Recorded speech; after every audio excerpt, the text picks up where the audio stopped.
Bismillahirrahmanirrahim. Assalamu alaikum students. I hope you will be fine.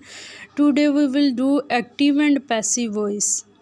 Let's have a look at the definition of it. Voice is that form of a verb. Voice verb की एक ऐसी form है that shows जो जाहिर करती है whether subject does something के subject ने कुछ किया है और has something done to it या सब्जेक्ट के साथ कुछ हुआ है। There are two voices in the English language. English language के अंदर दो तरह की वॉइसेस होती हैं। एक्टिव वॉइस जिसके अंदर जो वर्ब होता है वो सब्जेक्ट जो है वो वर्ब को करता है, ठीक है। पैसिव वॉइस के अंदर जो वर्ब होता है वो बताता है कि सब्जेक्ट के साथ कुछ हुआ है। एक्टिव वॉइस का वर्ब ये बताता है कि सब्जेक्ट ने कुछ किया है। पैसिव वॉइस का वर्ब ये बताता है कि सब्जेक्ट के साथ कुछ हुआ है। तो इसको अच्छे से करते हैं।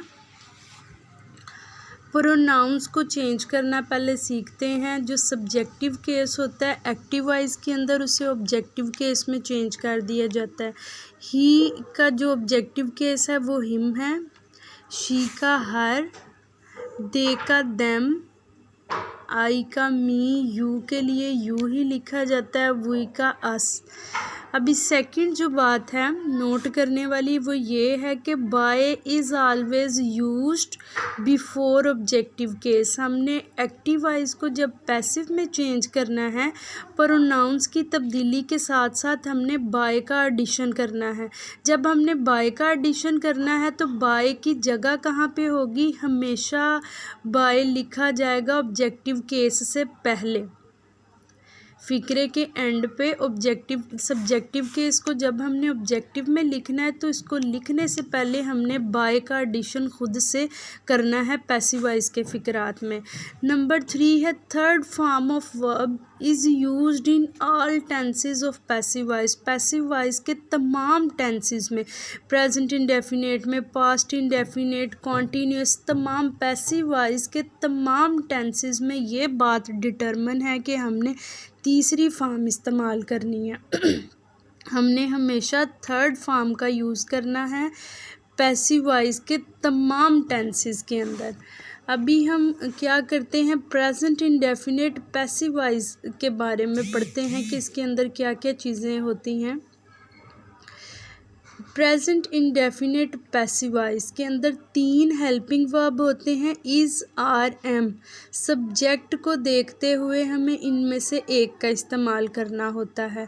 प्रेजेंट इंडेफिनिट पैसिव वॉइस के अंदर 3 हेल्पिंग वर्ब हैं, इज़, आर, एम। इनमें से हमने सब्जेक्ट के को मद्देनज़र रखते हुए एक का इस्तेमाल करना है। फिर हमने हमेशा थर्ड फॉर्म का यूज़ करना है। प्रेजेंट इंडेफिनिट पैसिव वॉइस के अंदर हमने थर्ड फॉर्म का यूज़ करना है। अब फोर्थ वाला जो पॉइंट है वो ये है nouns do not change in passive voice. अगर एक्टिव वॉइस के फ़िक्रे में कोई नाउन दिया गया है तो वो पैसिव वॉइस करते हुए चेंज नहीं होता है। जैसे लड़के नाउन है, अगर फ़िक्रे में बॉयज़ है तो वो पैसिव वॉइस में बॉयज़ ही रहता है। अगर अली नाउन है, अली का नाम है, तो पैसिव वॉइस करते हुए वो अली ही रहता है। देखें यहाँ पे हमने कहा कि सब्जेक्टिव केस को ऑब्जेक्टिव में बदलना है तो सब्जेक्टिव केस प्रोनाउंस को बदला जाता है, ठीक है। सब्जेक्टिव जो प्रोनाउंस होते हैं उनको ऑब्जेक्टिव प्रोनाउंस में चेंज कर दिया जाता है। अगर फ़िक्रे के अंदर ये प्रोनाउंस नहीं है तो फ़िक्रे के अंदर फिर नाउन होगा, तो नाउन को हमने पैसिव वॉइस में चेंज नहीं करना होता, वैसे का वैसे ही लिखते हैं। अभी फ़िक्रे की तरतीब की तरफ आ जाते हैं कि फ़िक्रे की तरतीब क्या होती है। पैसिव वॉइस के अंदर जो सब्जेक्ट होता है ना, वो हम जो सब्जेक्ट होता है वो असल में एक्टिव वॉइस का ऑब्जेक्ट होता है। पैसिव वॉइस का जो सब्जेक्ट होता है वो एक्टिव वॉइस का ऑब्जेक्ट होता है। ऑब्जेक्ट को हम एक्टिव वॉइस के ऑब्जेक्ट को हम ला के पैसिव वॉइस के स्टार्ट में जब लिखते हैं तो वो फिर पैसिव वॉइस का सब्जेक्ट बन जाता है। उसके बाद हम हेल्पिंग वर्ब यूज़ करते हैं। प्रेजेंट इंडेफिनिट कर रहे हैं तो इज़, आर, एम में से सब्जेक्ट को मद्देनज़र रखते हुए हम एक का इस्तेमाल करेंगे। उसके बाद हमने थर्ड फॉर्म का इस्तेमाल करना है और फिर हमने बाय का एडिशन खुद से करना है और फिर बाय के बाद हमने ऑब्जेक्टिव केस लिखना है। ऑब्जेक्टिव केस हम कैसे लिखेंगे, दिए गए फ़िक्रे के सब्जेक्ट को हम ऑब्जेक्टिव केस में चेंज करेंगे। अगर तो सब्जेक्ट जो एक्टिव वॉइस में दिया गया है वो नाउन की शक्ल में है तो बाय के बाद उसे वैसे ही लिख दिया जाएगा। अगर प्रोनाउन की शक्ल में है तो उस एक्टिव वॉइस को हम तो उस एक्टिव के जो एक्टिव वॉइस का सब्जेक्ट होगा उसे हम पैसिव वॉइस करते हुए ऑब्जेक्टिव केस में तब्दील कर देंगे। अब फ़िक्रा देखें, the driver opens the door. ठीक है, प्रेजेंट इंडेफिनिट एक्टिव वॉइस के फ़िक्रात को हम प्रेजेंट इंडेफिनिट पैसिव वॉइस में चेंज करेंगे। ठीक है, टेंस जो है, जो एक्टिव वॉइस का टेंस होगा उसी टेंस में उसे पैसिव वॉइस में चेंज करेंगे। ये नहीं कि पास्ट इंडेफिनिट एक्टिव वॉइस को हम प्रेजेंट इंडेफिनिट पैसिव वॉइस में चेंज करेंगे। जिस नोयत का टेंस होगा उसे उसी लेवल के, उसी कैटेगरी के टेंस में चेंज किया जाता है। अब देखें, हम सबसे पहले प्रेजेंट इंडेफिनिट पैसिव वॉइस कर रहे हैं तो पैसिव वॉइस के लिए हमें पहले एक्टिव वॉइस का फ़िक्रा चाहिए होता है। The driver opens the door. अब ओपन्स हमें बता रहा है, एस का इजाफा किया गया है तो ये हमें बता रहा है कि ये प्रेजेंट इंडेफिनिट का टेंस है। अब हमने इसको प्रेजेंट इंडेफिनिट पैसिव वॉइस में चेंज करना है तो हम इसके ऑब्जेक्ट को इधर ले आएंगे स्टार्ट पे। अब ऑब्जेक्ट क्या है उसका, द डोर। द डोर को हम जब इधर स्टार्ट पे ले आएंगे तो वो पैसिव वॉइस के फ़िक्रे का सब्जेक्ट बन जाएगा। एक्टिव वॉइस का ऑब्जेक्ट जब हम स्टार्ट में पैसिव वॉइस में लिखेंगे तो वो पैसिव वॉइस का सब्जेक्ट बन जाएगा। द डोर हमने लिखा, ठीक है, ऑब्जेक्ट को स्टार्ट पे लिखा पैसिव वॉइस बनाते हुए। तो अब द डोर जो सब्जेक्ट है इसके मुताबिक हम अपना हेल्पिंग वर्ब डिसाइड करेंगे।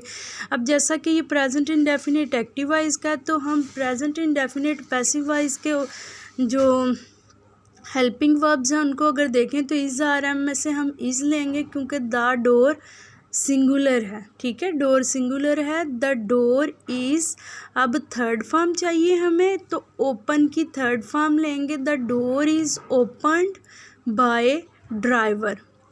द ड्राइवर हमारा इधर सब्जेक्ट था ना तो हमने बाय के बाद द ड्राइवर ही रहने दिया क्योंकि हम नाउन्स को चेंज नहीं करते। अभी मज़ीद कुछ फ़िक्रात की हेल्प से और अच्छे से जानते हैं। ये एक्टिव वॉइस का फ़िक्रा है, अली हेल्प्स अहमद। ठीक है, प्रेजेंट इंडेफिनिट एक्टिव वॉइस का फ़िक्रा। अब देखें हम इसे चेंज करेंगे। हम इसके ऑब्जेक्ट को जब स्टार्ट पे लिखेंगे तो ये पैसिव वॉइस का क्या बन जाएगा, सब्जेक्ट। अब अहमद हमारा इधर सब्जेक्ट है पैसिव वॉइस के फ़िक्रे का। अब अहमद के अकॉर्डिंग हमने प्रेजेंट इंडेफिनिट के पैसिव वॉइस के हेल्पिंग में से एक हेल्पिंग वर्ब लेंगे इज़, क्योंकि अहमद सिंगुलर है तो इज़ लेंगे। अब वर्ब की तीसरी फॉर्म चाहिए हमें, अहमद इज़ हेल्प्ड बाय का एडिशन करेंगे बाय अली। अली जो था वो हमारा एक्टिव वॉइस का सब्जेक्ट था जिसको हमने पैसिव वॉइस करने के लिए ऑब्जेक्ट की जगह पे लिया। अब अली को हमने चेंज नहीं किया क्योंकि नाउन्स को चेंज नहीं करते हैं। सेकंड फ़िक्रे की तरफ आ जाएं, the driver opens the door, ये हमने पहले ही कर लिया। थर्ड फ़िक्रे की तरफ आए, माय मदर कुक्स फूड। अब हम इस फ़िक्रे के ऑब्जेक्ट को जब स्टार्ट पे लिखेंगे तो ये पैसिव वॉइस का सब्जेक्ट बन जाएगा। Food is cooked bye my mother या बाय मदर। ठीक है, the food is cooked by mother. अब फूड जो था सिंगुलर था इसलिए हमने हेल्पिंग वर्ब इज़ लिया, फिर हमने थर्ड फॉर्म ली, बाय का हमने एडिशन किया और जो हमारा सब्जेक्ट था वो नाउन था जिसे ऑब्जेक्ट की जगह पे पैसिव वॉइस के ऑब्जेक्ट की जगह पे लाते हुए हमने इसको ऑब्जेक्टिव केस में चेंज नहीं किया क्योंकि नाउन को नहीं चेंज करते हैं। Boys make a noise. ठीक है, अब हम जो एक्टिव वॉइस का ऑब्जेक्ट है उसे पैसिव वॉइस के जब स्टार्ट में लेके आए नॉइज़ को, तो ये पैसिव वॉइस का सब्जेक्ट बन गया। अब सब्जेक्ट को मद्देनज़र रखते हुए हम हेल्पिंग वर्ब डिसाइड करेंगे। नॉइज़ इज़ मेड, मेक की तीसरी फॉर्म ली, बाय का एडिशन किया वॉइस। वॉइस को भी हमने चेंज नहीं किया क्योंकि नाउन को चेंज नहीं करते। They solve papers, they subject है, सॉल्व वर्ब है, पेपर्स ऑब्जेक्ट है। अब जब हमने इसे पैसिव वॉइस में चेंज किया तो हम एक्टिव वॉइस के ऑब्जेक्ट को जब स्टार्ट पे लिखा तो ये पैसिव वॉइस का सब्जेक्ट हो गया। पेपर्स जमा था, फिर इसके लिए हमें हेल्पिंग वर्ब्स आर हमने लिखा, ठीक है। फिर हमने वर्ब की तीसरी फॉर्म लिखी, बाय का एडिशन किया, बाय देम।